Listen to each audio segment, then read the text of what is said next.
Autumn in Philadelphia passed in the blink of an eye.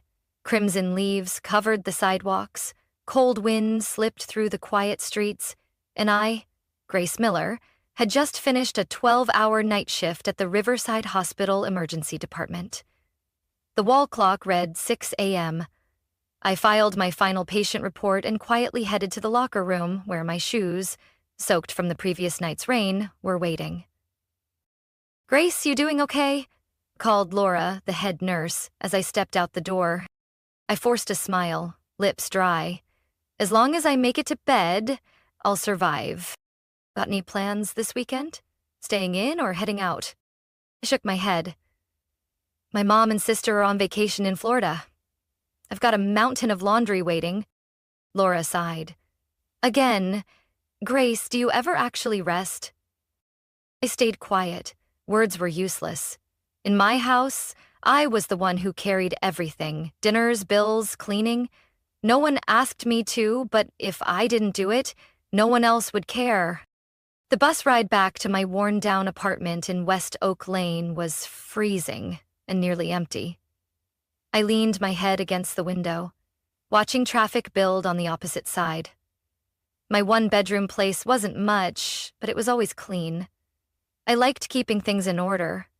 Maybe because nothing ever stayed tidy at Mom's, where clutter mixed with my sister's laughter and Mom's constant complaining.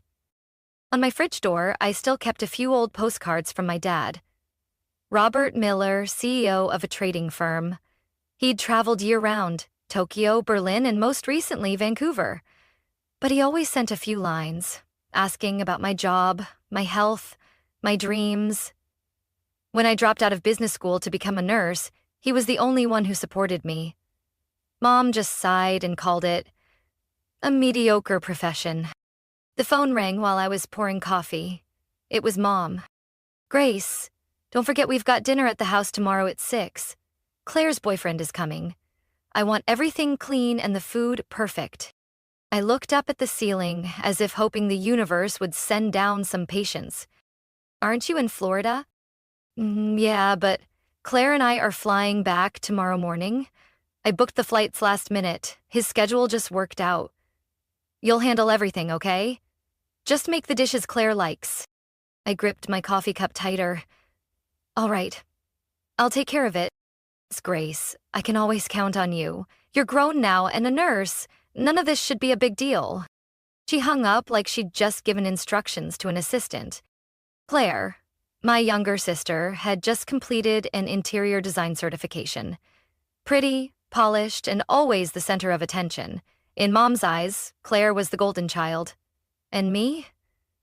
I pulled 12-hour shifts saving lives, and still lived in the shadows. The phone rang again, a video call from Dad. "Hey there, my strong girl. How are things?" I smiled. "Where are you, Dad?" "Vancouver. The project's more complicated than I thought, so I'll have to stay a few more weeks. Sorry if I don't make it back for your birthday." "It's okay, I understand. But Grace, if anything happens, call me. Anytime, all right?" I gave a slight tilt of my head, sensing he already knew something was wrong. "I will. Take care of yourself. And look after your mom and Claire. For me, that place would fall apart without you." I chuckled quietly. His joke felt like a warm pat on the back from across the country. After the call, I sat by the rain-speckled window, holding my cup. I'd grown used to being the one backstage, holding things together. But something inside me stirred, a flicker beneath the ashes. I woke up Saturday morning as sunlight crept through the blinds, though it felt like I hadn't slept at all. The first text on my phone was from Mom. "Claire says her boyfriend likes smoked salmon. Make it look nice. And don't forget to swap out the tablecloth. The old one looks cheap." Below it, a heart emoji, as if that made the whole list of orders more pleasant. I stared at the screen for a few seconds before setting it down. Part of me wanted to ignore it, but the rest, the part trained to obey, got up and started mentally drafting a grocery list. As I pushed my cart through the crowded supermarket, Claire called. "Grace, can you get a bottle of organic red wine? Don't get the cheap stuff, Jeff's picky." I hesitated for a moment. She said, "Can you?" But we both knew it was just a polite way of saying, "You have to." While I was calculating whether that bottle fit my budget, she added, "Oh, and if there are white tulips, grab some." Mom says Jeff's dad likes minimalist style. I stopped in the wine aisle, fingers hovering over the least expensive label that still looked presentable. It felt like I was prepping for a fancy dinner party, one where I wasn't even on the guest list. That afternoon, I arrived at Mom's and dove into cleaning the floors, polishing windows, prepping ingredients. The kitchen was hot, my hair clung to my neck, and the clock ticked faster than usual. Mom and Claire still weren't back from the airport, but the messages kept rolling in. "Grace, make sure there are no onions in the salad. Jeff's slightly allergic. Rinse the wine glasses too. They looked cloudy last time." I read them over and over like exam instructions. By 4 p.m., everything was in place. The kitchen sparkled, the table was beautifully set. I sat for a moment, sweat on my forehead, strands of hair falling loose. No one saw. No one asked. Half an hour later, the door burst open. Claire walked in wearing a tight dress, dragging a suitcase. Mom followed, her perfume flooding the room.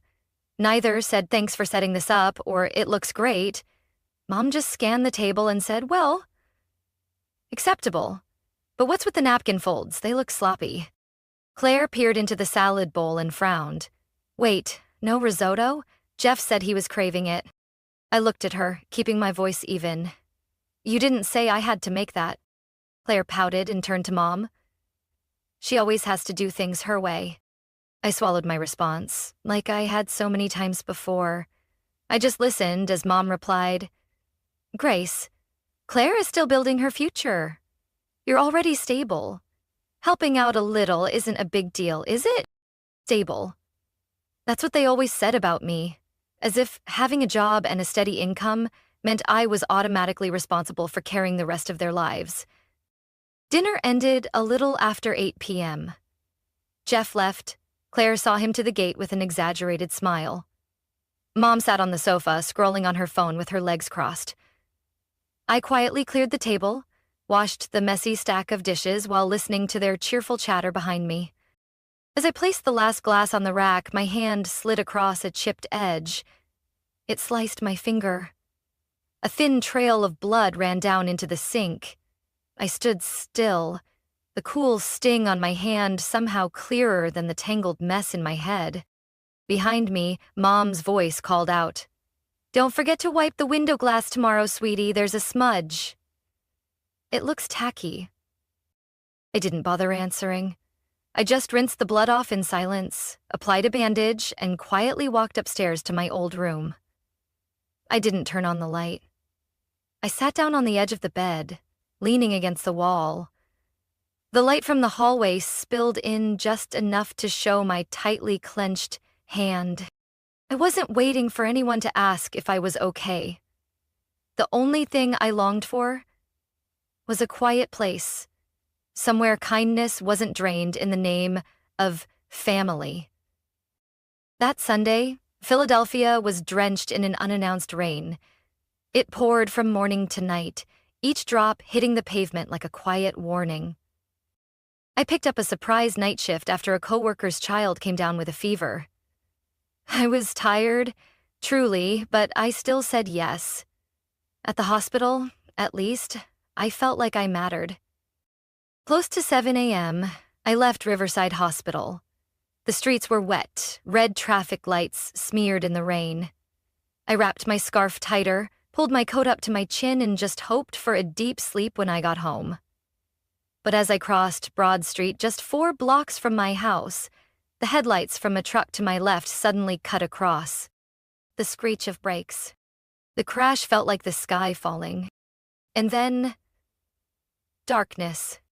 Riverside Hospital was already crowded by early Monday. Dr. Melinda Roberts, head of emergency, had just started her shift when the alarm blared.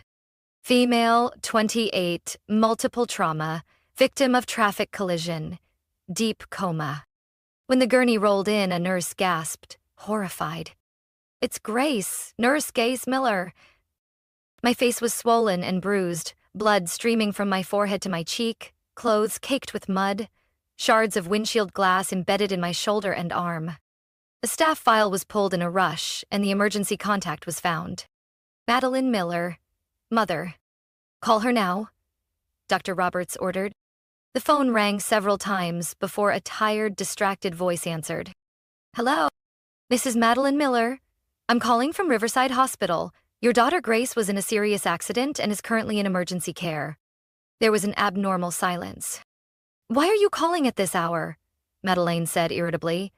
I'm on my way to Claire's spa appointment. It's urgent.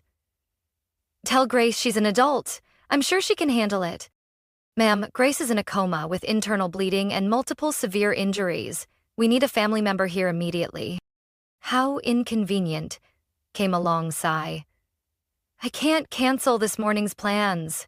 Claire's dog is in a pet spa and we have to pick him up. Maybe I'll stop by this afternoon. The call ended in stunned silence from the ER team. Dr. Roberts looked up. No one's coming, she whispered to herself, then quickly composed herself. Focus on saving her. Right now, we're her family. The surgery lasted 6 hours. My abdomen was filled with blood, my liver was torn, my femur broken, and early signs of brain swelling appeared. The body I once relied on to care for others now lay cold and broken on the operating table, being fought for by the same hands I'd once worked beside. After the surgery, I was moved to ICU. The ventilator hummed beside me. My heart rate flickered. No relatives waited in the hall. At 11 a.m., Dr. Roberts tried calling again. This time, Madeline's voice came from what was clearly a nail salon. I know. Don't worry. Grace is strong. She's a nurse. Surely she knows how to get through this. Ma'am, your daughter doesn't need encouragement. She needs her mother. Now. You don't understand. Madeline's voice lowered. If I cancel today's treatment, Claire will be upset. She's had this appointment booked all week. Dr. Roberts's tone hardened. And if you don't come now, there may not be another chance to say anything to your daughter. Silence. Then the line disconnected. Night fell. In the ICU, only the cold, sterile light remained. No family footsteps. No hand to hold mine. Only Jennifer, a coworker from my shift, sat quietly by my bed, holding my hand for hours. Grace, if you can hear me, don't give up. Everyone here is waiting for you. She wiped my forehead with a warm towel and placed a small stuffed bunny beside me, the same one I'd had on my backpack since my first day on the job. She didn't say much, but her presence, quiet, steady, was the only thing I had left between life and death. I didn't wake on the first day, or the second, but I knew this. Since the moment that truck barreled toward me, everything in my life had changed. And if I ever woke up, there would be no going back to the way things were. Only one question echoed in the depths of my mind. Did anyone truly care? Or was I just the one keeping the family wheel turning, until it crushed me under its weight? I couldn't recall exactly when I started breathing again with my own lungs, just a blur of white from the ICU ceiling and the dull beeping of the heart monitor. Every beep reminded me I was still here, floating between life and some unnamed darkness.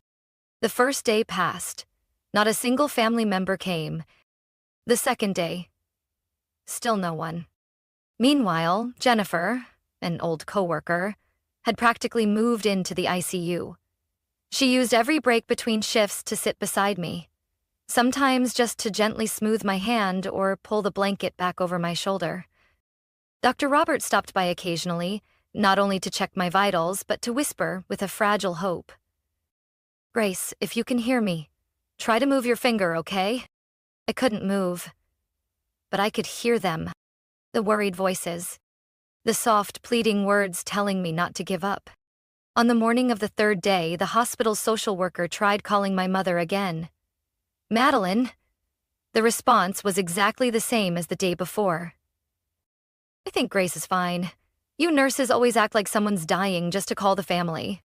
Ma'am, she hasn't opened her eyes, and we can't proceed with additional surgery unless a family member signs consent. Then postpone it. I'm busy taking Claire to her dress fitting. The call ended, and the doctors quietly continued treatment. Because none of them could bear to watch a young colleague be abandoned in critical condition. On the 5th day, I blinked for the first time. Slowly, weakly, but enough for Jennifer to burst into tears. "Grace, if you can hear me, just squeeze my hand, please." I tried, and my finger curled barely. She clutched my hand like it was a miracle. By the 7th day, when I opened my eyes fully, the first question I asked without sound, just through my gaze, was, "Where is my father?" No one had an answer.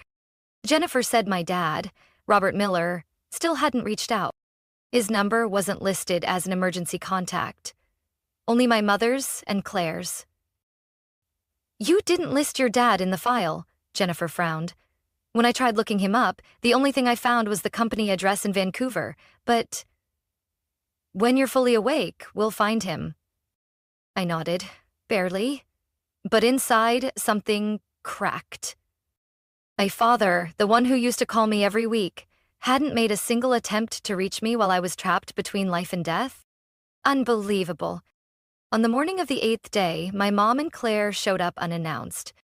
They brought 2 branded shopping bags with tags still attached, and faces exhausted from staying up late watching an online fashion show in New York. "Is she awake yet?" Claire asked, without looking at me. "Not fully," Jennifer replied, her voice colder than usual. "We're only staying 10 minutes, my mother added. "Claire has dinner plans with her boyfriend. She still needs to get her makeup done." They put on protective gowns and entered the ICU room like they were visiting a distant acquaintance. Claire wrinkled her nose at the antiseptic smell. My mother stood at the foot of the bed, keeping a precise distance, as if illness was contagious. "Grace, you need to get better soon," my mother said flatly. "Don't stress Claire out." Claire leaned in and whispered, "Don't say anything to Dad, okay? If he finds out, he'll delay the whole project." Jennifer stood in the corner, silently watching. She didn't say a word, just placed her hand gently on my shoulder. A quiet vow, "You are not alone." Less than 15 minutes later, they were gone. Gowns barely unbuttoned, heels clicking sharply down the hallway. I didn't turn my head to watch. Only when the door closed did I slowly shut my eyes. I lay there, surrounded by blinking machines and stark white curtains. Jennifer and the nurses took turns through the shifts. She stayed through breaks, sometimes longer than allowed. My thoughts started to drift back. The last time I'd spoken with Dad was 3 weeks ago. He said he was still in Vancouver and the project might run longer than expected, but if anything happened to me, he'd fly back immediately. So why hadn't there been a single message? I turned my head slightly, trying to catch Jennifer's gaze. "You want to find your dad, don't you?" she asked softly, then reached for a notepad and pen. I nodded slowly.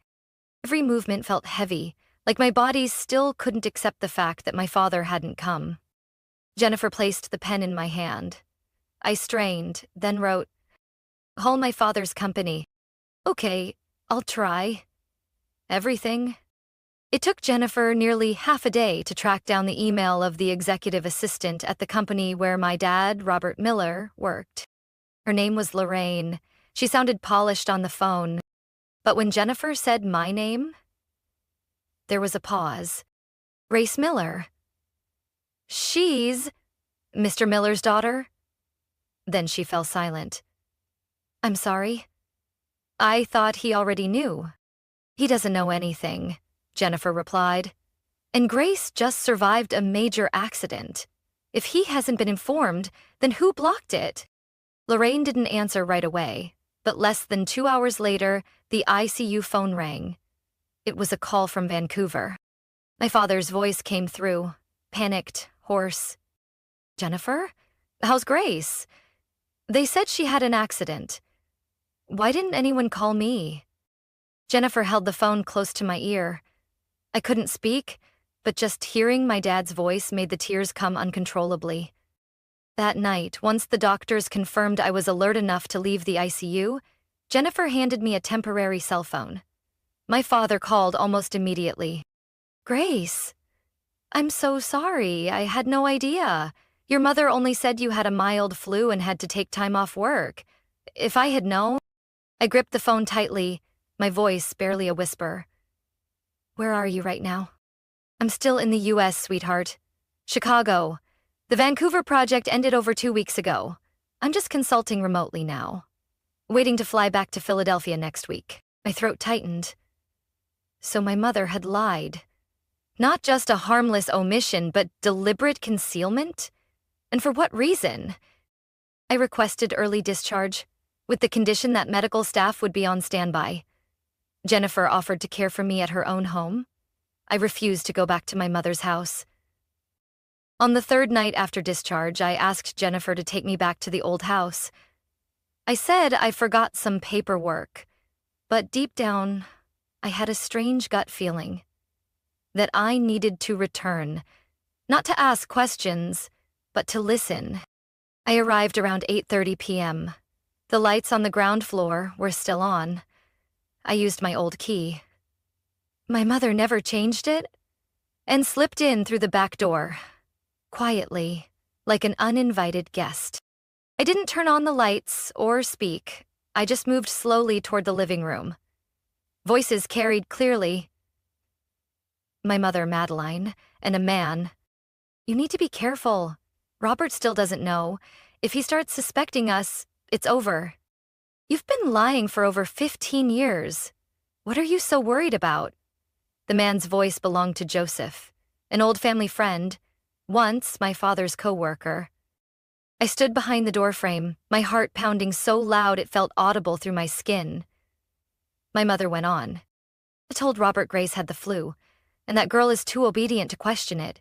She truly believes her father's all the way in Vancouver, when he's really just in Chicago.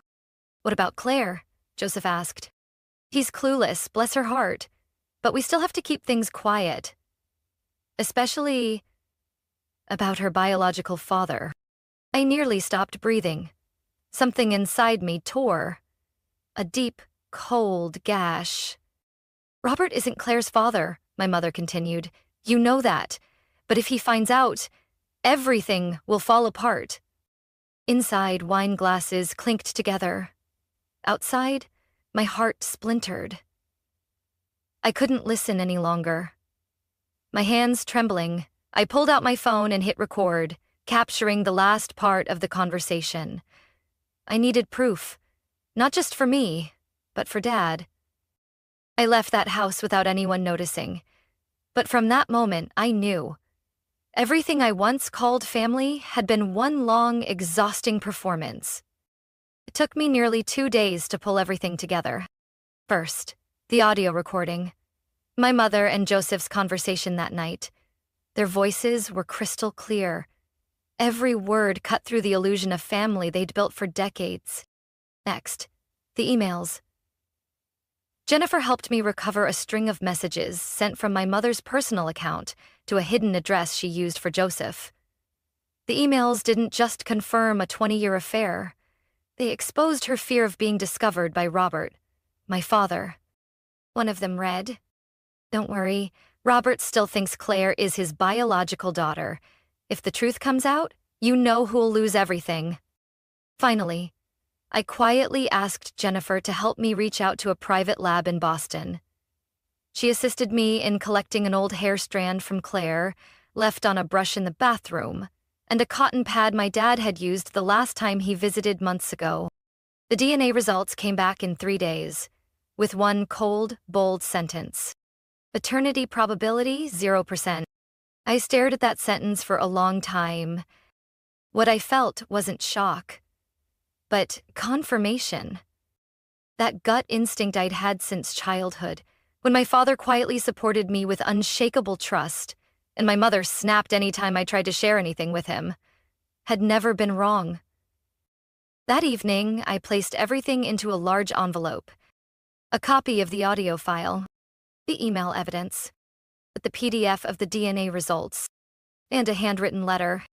I wrote in my own handwriting, slightly shaky but firm, to Dad, "I hope you're somewhere quiet when you read this. 2 weeks ago, I nearly died, and during all that time, the only person I wished would call was you. But I waited, and you never did. Because Mom lied. She told the hospital I just had a mild flu, told you that you were on a 3-month assignment in Vancouver, when in reality you were just in Chicago, a short flight away. I don't even know who to be mad at first. Myself for trusting too much, or them for hiding everything so well. But in the end, what I need to do isn't to place blame. It's to give you the truth. All of it. You don't have to believe me. Just listen to the recording on the USB, read the attached emails, and if you're brave enough, open the DNA results. I'm sorry you had to learn everything this way, but I don't think I have time to stay silent anymore. If you feel pain, please know. I've lived with that pain nearly all my life. Grace. I sent the package via same-day express mail, addressed directly to Robert Miller at his main office in Chicago. Jennifer stood beside me as I signed the delivery slip, her gaze gentle but full of concern. Are you sure? I nodded. From the moment you helped me find Dad's secretary, there's been no turning back. That night, I couldn't sleep.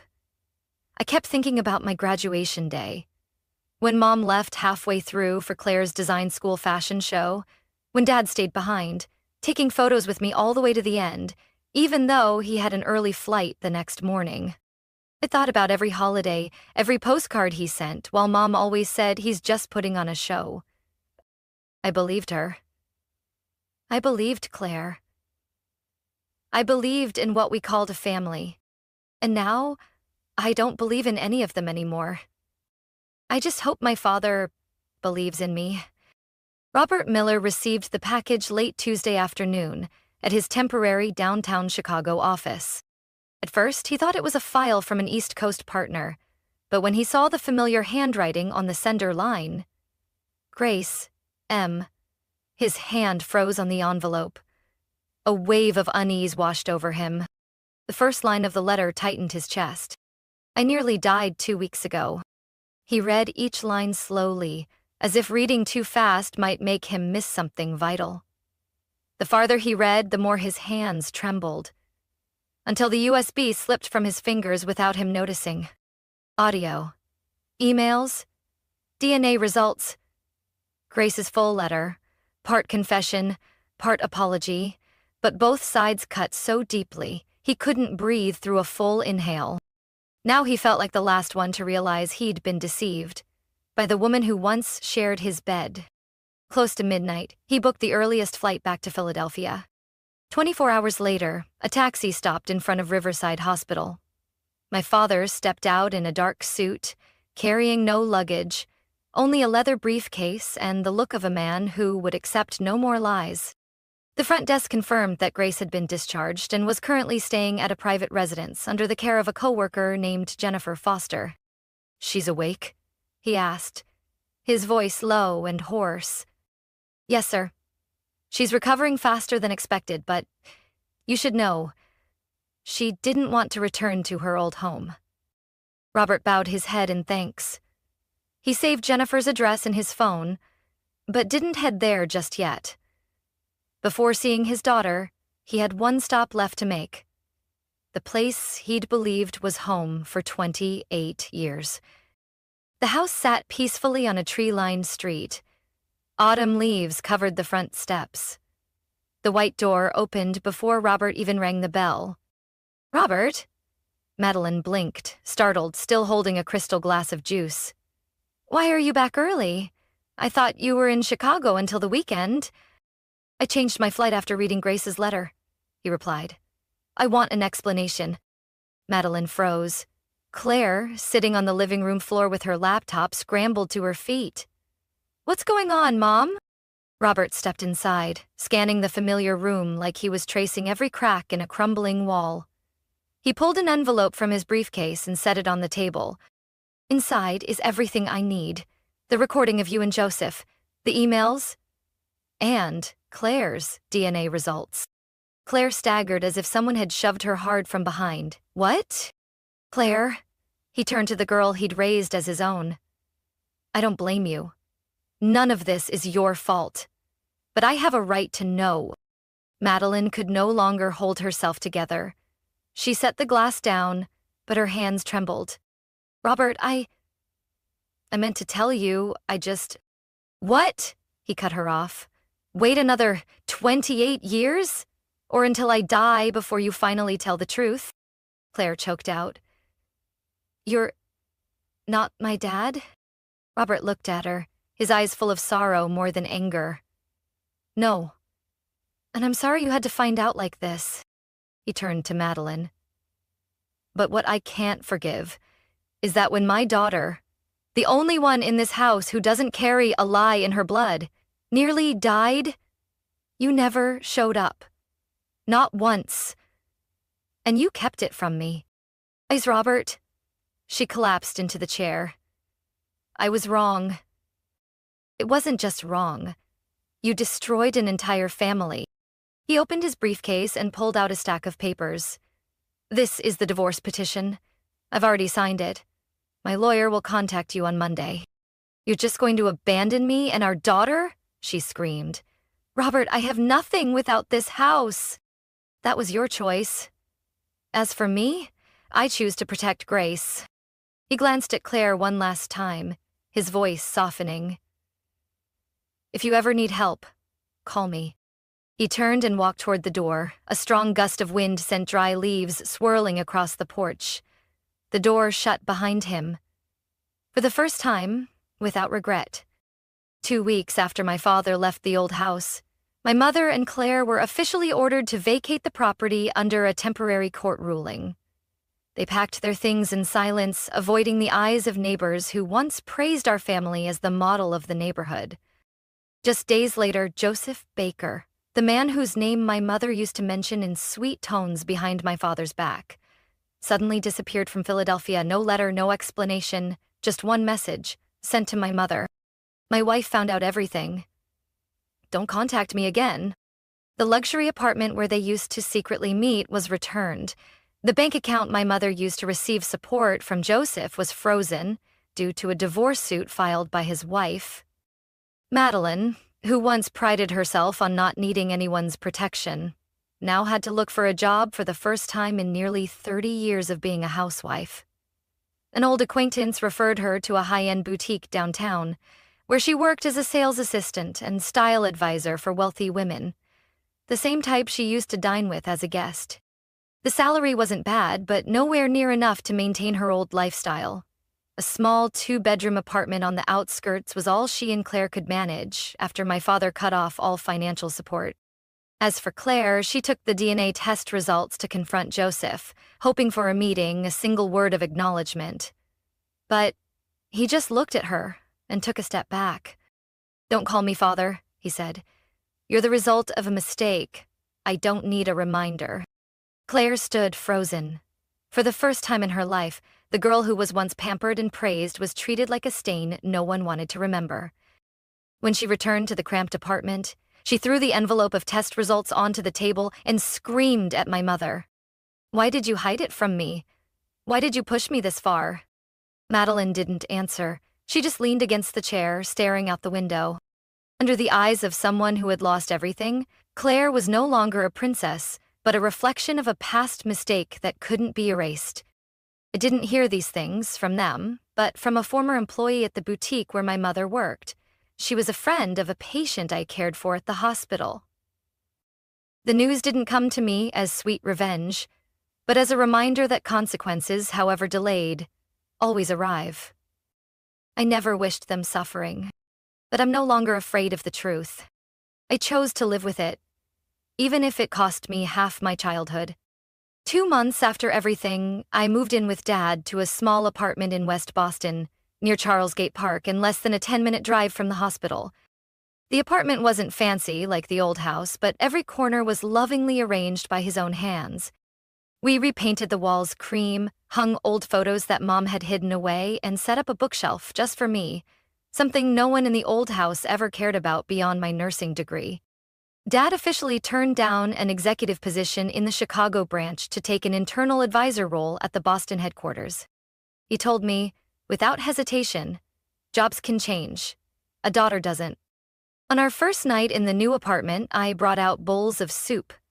Dad sat at the table, no laptop, no phone, just a notepad listing what to buy for dinner. I paused, then smiled. I'm not used to seeing you this relaxed.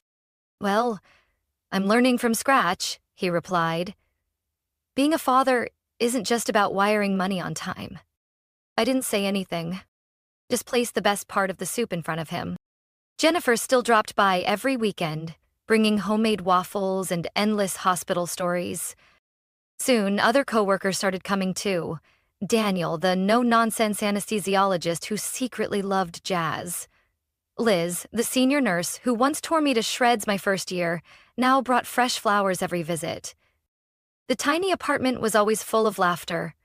The white lab coats had become a family, not by blood, but by shared pain, understanding, and care. That Christmas Eve, snow fell gently outside the window. On the table sat a bottle of red wine, almond tarts, and pumpkin soup I learned from the head nurse.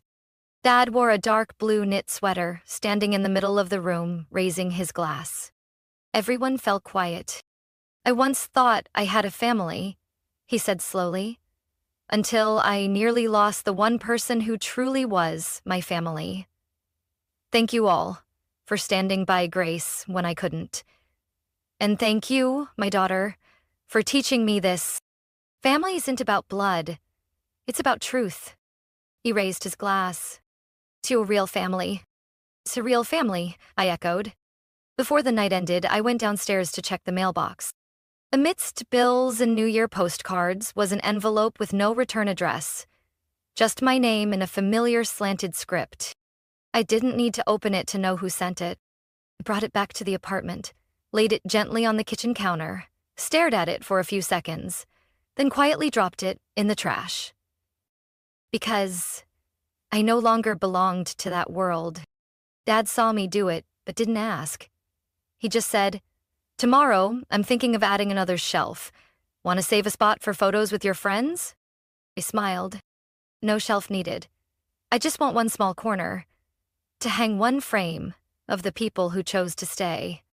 Outside, the snow kept falling. But inside that little room, I knew I was finally having a winter where my heart wasn't cold anymore. I used to think family was something unchangeable, until I nearly lost my life and realized some people share your blood but never saw you as their own. And then there are strangers who step in, take your hand, and stay when no one else does. From one accident, I lost the illusion called family, but found the truth, love, and a life no longer built on playing a role. Now, I don't live to be accepted. I live to be free to be myself.